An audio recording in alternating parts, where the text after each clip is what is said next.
नमस्कार मंडळी, माझ्या टेस्ट अँड ट्रिप चॅनलवरती तुमचे खूप खूप स्वागत आहे। आज आपण बनवूया व्हेज फ्राईड राईस। यासाठी मी पातेल्यामध्ये तेल गरम करायला ठेवलं होतं। त्यामध्ये पातळ चिरलेला कांदा टाकलेला आहे, तो थोडा फ्राय करून घेतलेला आहे। त्यानंतर जिंजर गार्लिक आणि मिरचीची पेस्ट टाकलेली आहे।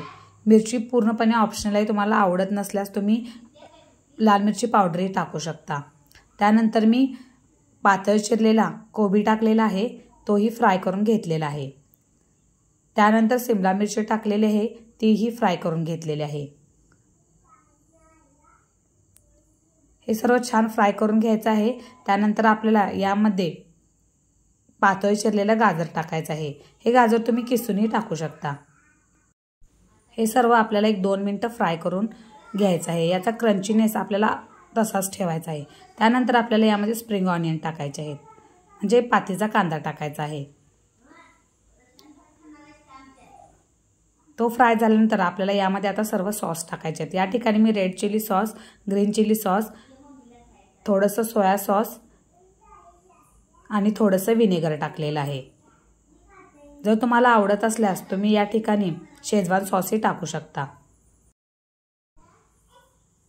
तुम्ही बघू शकताय, आपण सर्व सॉस टाकून आता छान फ्राय करून घेतलेला आहे।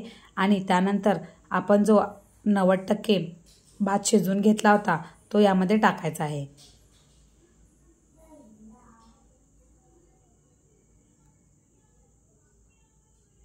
तोही छान फ्राय करून घ्यायचा आहे। यामध्ये भात थोडा थोडा करून पूर्ण भात यामध्ये मिक्स करायचा आहे। एकदम सर्व भात टाकल्यामुळे मसाला व्यवस्थित मिक्स करता येत नाही, त्यामुळे थोडा थोडा भात टाकून आपल्याला सर्व मसाला मिक्स करून घ्यायचा आहे।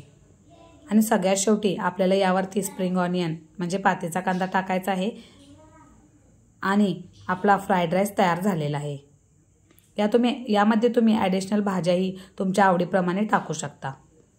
रेसिपी आवडल्यास माझ्या चॅनलला लाईक करा, शेअर करा आणि सबस्क्राईब करायला विसरू नका। धन्यवाद।